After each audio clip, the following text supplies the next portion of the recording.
Kaya kung ikukumpara natin, may bayad talaga si Trillanes, mga kababayan. Alright? Totoo yun. Kung ako tatanungin ninyo, di ba? Siyempre, bilang chief PNP, bilang senador, respetado natin yan. Ang hindi lang natin nirerespeto kay Bato de la Rosa, yung kanyang pagtakbo sa warrant of arrest. Di ba? Kasi pinapakita po niya na may duwag din pala ito. Takot din pala ito makulong pala, mga kababayan. Di ba? Alright. O ito, pakinggan po natin itong si himay-himay natin ito, bigyan natin ito ng reaksyon. Itong si Rodante Marcolita sa kanyang mga pinagsasabi. Napakakainin niya ng tae. Pag pinakain ba siya ni Bato ng tae, kakain siya. Gumaganon si Marcolita, pambihira. Anong ginagawa ni Trillanes? Bakit siya magsaserve? Palagay mo may warrant of arrest. Palagay mo lang. Why is Trillanes the one serving the warrant of arrest? Did you ever ask him? Wala. Nanonood ako sa inyo. Wala man. Okay, pinaliwanag ko na kanina, Honorable Senador Marcolita. Sir. Okay? Pinaliwanag na po natin kanina at pinaliwanag na po yan ni Antonio Trillanes na naroon lang po siya, hindi para arestuhin si Bato. Naroon po siya sa Senado that time kasi nga gusto niya patunayan na mayroon siyang payag. Di ba? Kaysa kaysa kay Bato. Malinaw, mga kababayan. Continue. Okay. Sir, ano ba mga authority niyo? Ba't kayo po yung nagsaserve? Did you ever ask him?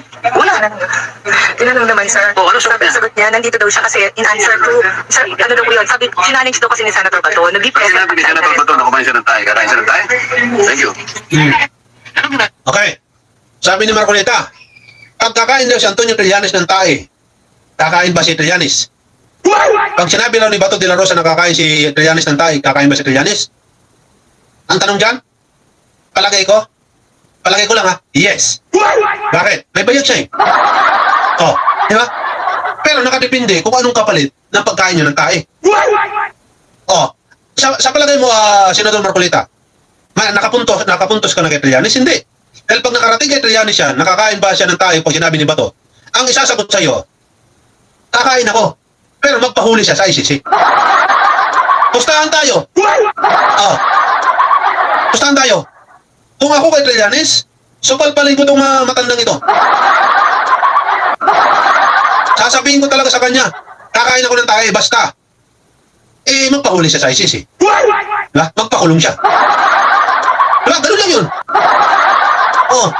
Kasi alam din naman natin na hindi mangyayari yun dahil tumakbo nga eh. Diba? Naging katatawanan nga po siya dito sa bansang Pilipinas. Hindi lang sa bansang Pilipinas, mga kababayan. Pati sa iba't ibang bansa, naging katatawanan. Ang nangyari sa pagtakbo ni Bato at saka nangyari putukan sa Senado. Ibinalita po sa iba't ibang bansa yan, mga kababayan, yung nangyari dyan. Alright? Aliwanag. Kaya kung ako kay Marcolita, huwag mo nang ipagtanggol, sir. Diba? Huwag mo nang ipagtanggol. Mali is mali. Hindi nyo pwede sabihin na walang warrant si De La Rosa sa local court. Hindi talaga mangyayari yan na magkaroon siya ng warrant kasi nga po, hindi naman siya kinasuhan dito sa Pilipinas.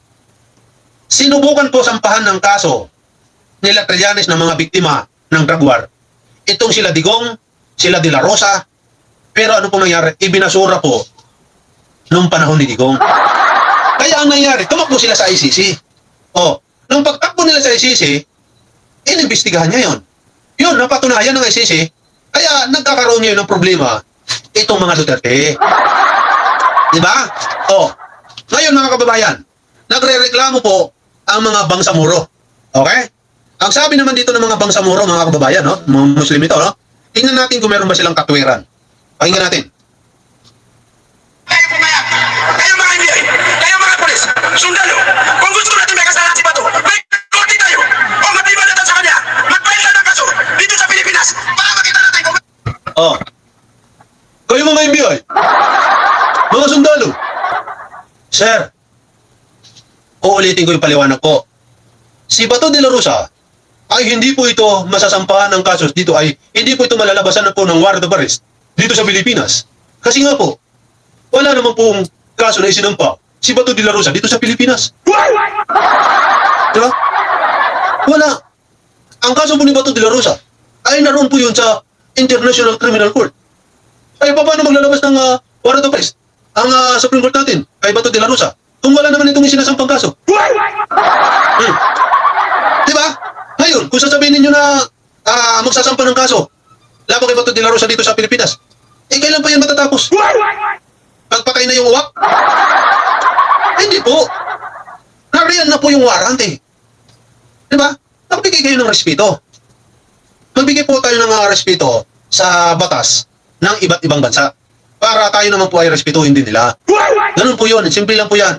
Kung mayroon po warrant of arrest, ipatupad. Oh.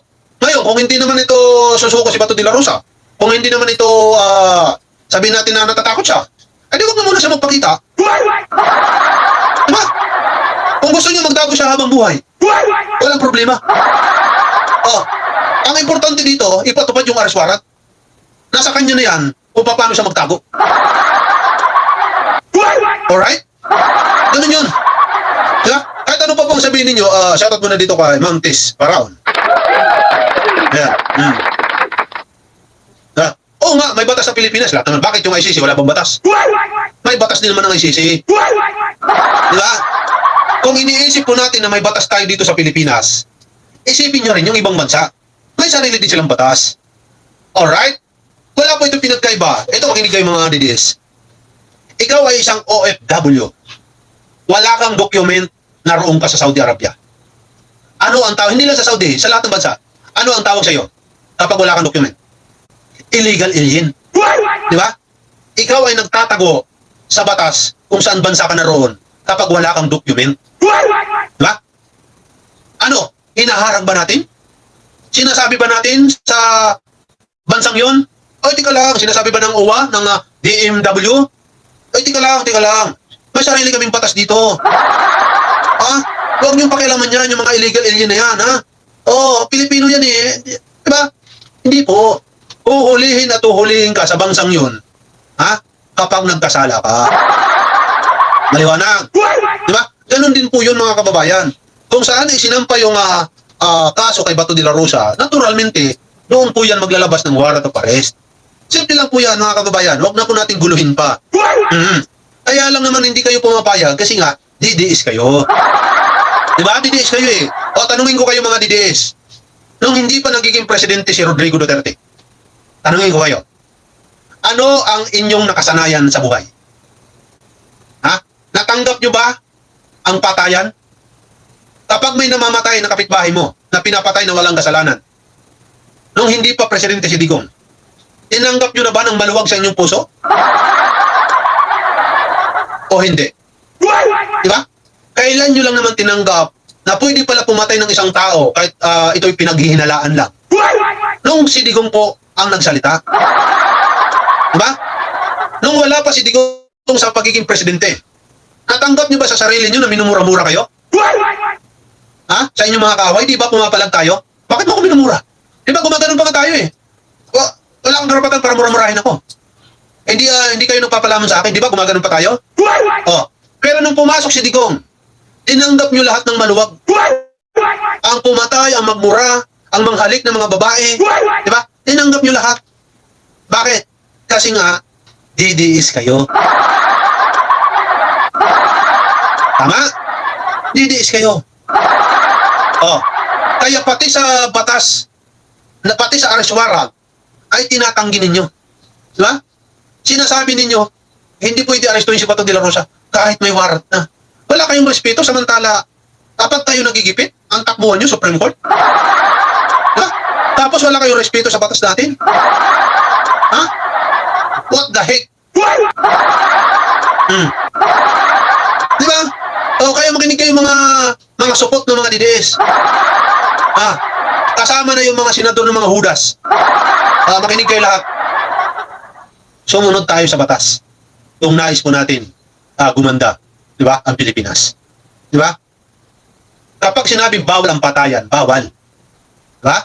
Huwag po natin tanggapin ng maluwag sa ating mga puso na maging welcome ang patayan na yan.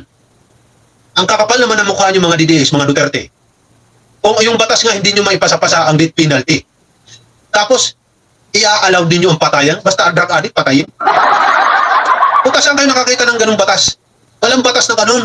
Kapag drug addict, ikulong. Kung kinakailangan tanggalin nyo ng dila o kaya nguso ng ilong, tanggalin nyo. Pero may karapatan pa rin yan mabuhay. Yun lang yun. Ang patayin ninyo, yung drug lord. Drug lord. Kasi kung walang drug lord, walang masisinghot itong mga mahihirap. Ha? Oo. Hayaan na natin sila maging baliw. Yun lang yun eh. Hindi yung wini-welcome nyo pa eh.